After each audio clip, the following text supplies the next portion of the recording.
ഇന്നലത്തേക്കാൾ polling ശതമാനം വർദ്ധിച്ച തൃശൂരിൽ ഉയർന്ന പോളിംഗ് ആരെ പിന്തുണയ്ക്കുമെന്ന് വോട്ടർമാരോട് ചോദിക്കാം. ലിവിൻ തയ്യാറാക്കിയ റിപ്പോർട്ട് കാണാം. 2021 75.40% തൃശൂരിലെ പോളിംഗ്. 5 വർഷങ്ങൾക്കിപ്പുറം ഇന്നലെ നടന്ന തെരഞ്ഞെടുപ്പിൽ 77.11% ഉയർന്നു. ഇത്തവണത്തെ പോളിംഗ് നിരക്കിലെ വർധനവ് ഏതു മുന്നണിക്ക് അനുകൂലമാകും? തൃശൂരിലെ ജനങ്ങളുടെ പ്രതികരണങ്ങൾ കാണാം. നോർമൽ കേസിൽ UDFന് അനുകൂലമായിട്ടാണ് പോളിംഗ് ശതമാനം കൂടിക്കഴിഞ്ഞാൽ 70-ന്റെ മുകളിൽ വന്നാൽ ഏറെക്കുറെ അങ്ങനെയാണ് പൊതുവെ ഉണ്ടായിട്ടുള്ളത്. SIR ശേഷമുള്ള ഇലക്ഷൻ ആയതുകൊണ്ട് തന്നെ ഒരുപാട് വോട്ടുകൾ ഒഴിവാക്കപ്പെട്ട് പോയിട്ടുണ്ട്. അപ്പോൾ അതുകൊണ്ട് തന്നെ ഒരു സ്വാഭാവിക ഒരു വൻ വർധനമെന്ന് പറയാനുള്ളതില്ല. മുമ്പത്തെ ഇതിന് ചേർന്നിട്ടുള്ളൊരു വർധനവ് തന്നെ ഞാനും ഇതാക്കുന്നുള്ളൂ.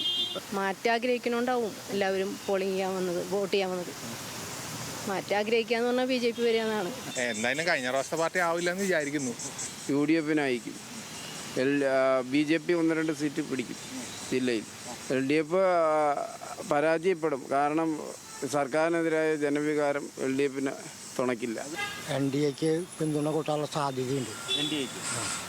ഒരു 10 സീറ്റെങ്കിലും കിട്ടാൻ കേരളത്തിൽ സാധ്യത. അത് LDFന് അനുകൂലമാണെന്നാണ് 100% വളരെ മോശം ഭരണമായതുകൊണ്ട് മാറ്റത്തിനുള്ള സാധ്യതയുണ്ട്.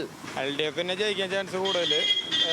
പല്ലൻ നല്ലൊരു നേതാവാണ്, അപ്പോൾ വോട്ട് കുറച്ച് പിടിക്കും അത്ര തന്നെ. പിന്നെ 3 പാർട്ടി ഭരിച്ചാലും ജനങ്ങൾക്ക് പ്രത്യേകിച്ച് ഒന്നുമില്ല.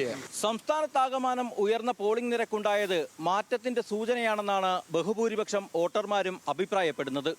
LDFന് വേണ്ടി ന്യൂനപക്ഷം ആളുകൾ ഇത്തരത്തിൽ അഭിപ്രായം രേഖപ്പെടുത്തിയപ്പോൾ ബഹുഭൂരിപക്ഷവും മാറ്റമുണ്ടാകുമെന്നും NDA അക്കൗണ്ട് തുറക്കുമെന്നുമാണ് തൃശൂരിലെ വോട്ടർമാരിലേറെ പേരും പറയുന്നത്. ക്യാമറമാൻ രാഹുൽ സുദേവിനൊപ്പം ലെവിൻ K. വിജയൻ, ന്യൂസ് മലയാളം, തൃശൂർ. ശരി.